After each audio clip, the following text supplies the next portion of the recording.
नमस्ते शेतकरी बंधूंनो, मी लातूर जिल्ह्यात लातूर तालुक्यात आहे।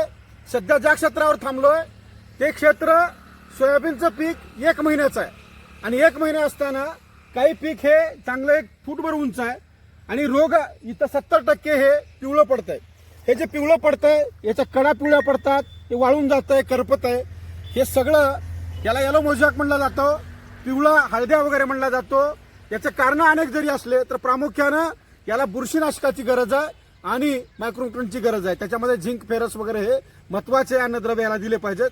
आणि महत्वाचं म्हणजे फवारणीमध्ये सांगतो की झॉकजेट नावाचं बेस्ट अॅग्रोचं बुरशीनाशक 1 लिटरला 2 मिली घ्या, किंवा ट्रायकलर नावाचं एक बुरशीनाशक आहे जे 1 लिटरला 2 मिली असं प्रमाण ठेवायचं, किंवा बेस्टलाईन नावाचं बुरशीनाशक 1 लिटरला 1.5 ग्राम 1.25 ग्राम ठेवायचं आहे।